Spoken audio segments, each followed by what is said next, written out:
Alrighty, so we got the return of Misha Cirkunov. He's coming back against Ryan Spann. Ryan Spann, he's a big guy for the weight division. He's just a big guy in general. He's got a 2-inch height advantage over Misha and a 4.5-inch reach advantage. 80% of Ryan Spann's fights in his career have ended inside the distance. With Misha Cirkunov, around 80% of his UFC fights have ended ended inside the first round. I think he's only gone to decision like one time in the UFC. But yeah, he's coming off that 18-month layoff. He's been TKO'd in 3 of his last 5 fights, so that's never a good look. But yeah, he seemed to push through some adversity, which was good to see in the Jimmy Crute fight. Tends to not do that in fights. But yeah, there was a point where I did think he was just going to cover up and, let the ref pull Jimmy off him. But I, pushed through, so props to that. Alright, so we'll break down the striking of these two. Alright, so Misha, he has decent stand-up. He's a southpaw. His main offense is just that body kick versus the orthodox opponent, the high kick, a hard left hook off the clinch break. But yeah, mostly probably his best offense is the kicks versus an orthodox opponent. For Ryan Spann, he is coming forward generally. He's looking to either counter or push you onto the fence and then you shoot for a takedown off there. So both these guys probably prefer the fight to be on the ground. But yeah, so Ryan Spann against southpaws, he has a nice teep to the body. Generally, the two combinations he throws around, 80% of the time is the 2-3 or the 3-2, and he can overextend and then leave himself open for reactive double legs, or he'll just pretty much crash into the clinch and start a clinch battle from there. But yeah, just in general, he's pretty slow as well. He's very slow. He's probably the slowest fighter I've ever seen. And yeah, that's not an exaggeration, but in the UFC, of course. But yeah, he's just very slow. Generally, doesn't have the speed advantage. Punches look very labored. But he's a big guy, so we'll give him that. That's his excuse. But just generally, very slow. Not fast twitch at all. For Misha Cirkunov, he has like a tell that he'll bring the lead leg up to kind of insinuate that he's going to check it. Anytime the opponent feints a kick or throws a kick, so yeah, he does check the leg kicks, but also when the opponent starts feinting the leg kick, he can lift that lead leg up and then get countered by a right hander or whatever they want to throw, because yeah, they just get the read that he's going to be lifting that leg, so putting all his weight pretty much on the back leg, and then yeah, they go from there. Alright, so on the ground, which is pretty much where both these guys want the fight, or where both of them are most comfortable, I should say. So Misha, he's a black belt in Brazilian Jiu-Jitsu and Judo. He hasn't had much success with his Judo takedowns in the UFC. They're coming from the gi, but yeah, it's too slippery to do it with a person in the octagon. It's just not high percentage stuff. But when he does get taken down, but he generally has pretty good takedown defense, but if he does get taken down, he has good reversals off bottom. Same with Ryan Spann.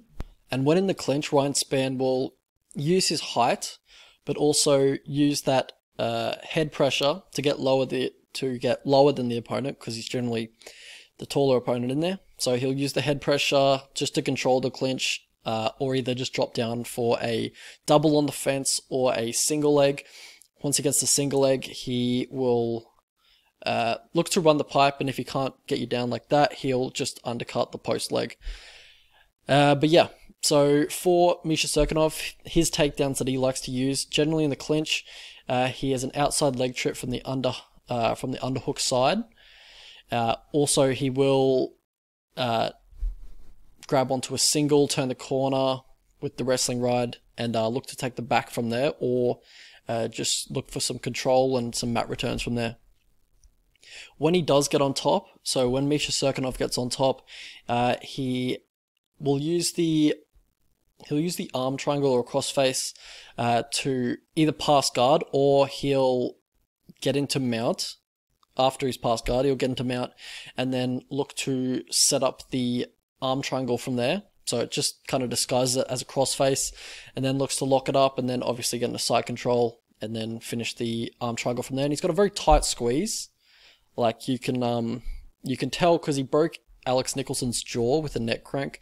So he's got a very tight squeeze, very physically strong. Also, in a scramble, he will sit down into a guillotine or a Peruvian necktie just on a turtled opponent and look to lock it in from there. But generally, he has very good submissions. Like, he knows when to commit to one. He's got good Brazilian Jiu-Jitsu, in my opinion. He's very aware of positions. He's very trusting in his jiu-jitsu for sweeps off bottom. And also, he knows when to commit completely to submissions.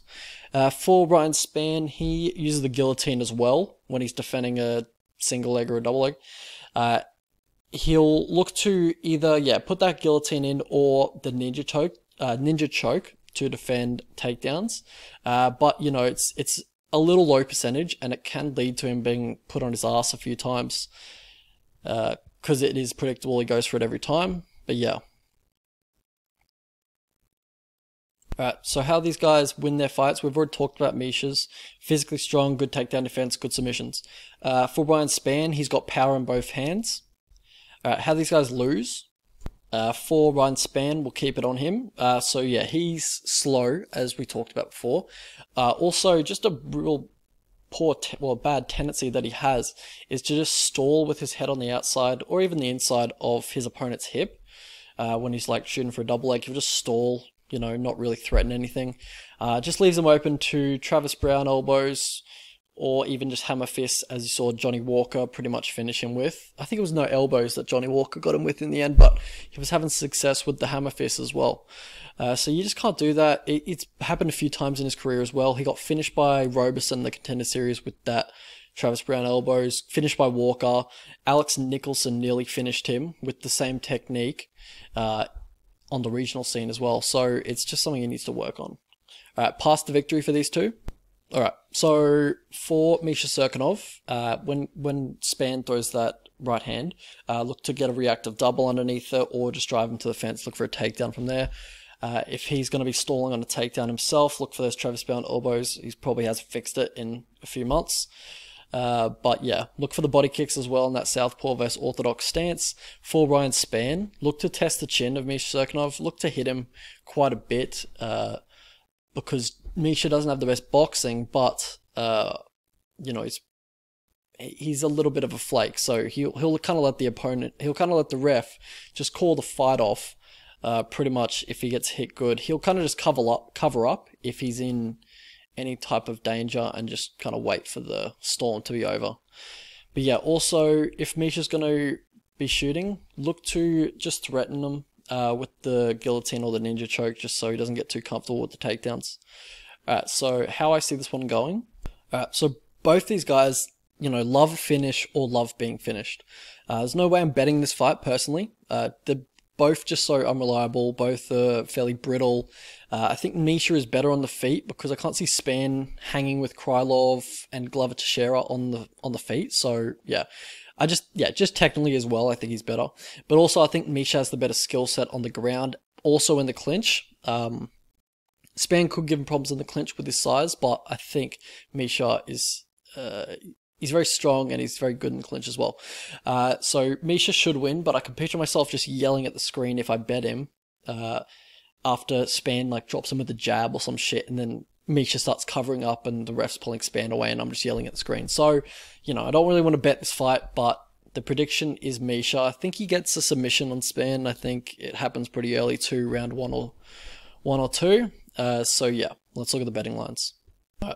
Alright, so the way I line this fight is 65% to Misha to 35% for Ryan Spann, but yeah, as I said before, not betting him. If he were to get up to 190, maybe I'd play him small. But yeah, at this price, I don't think I'll bet him just because the tendency to flake and all that kind of stuff.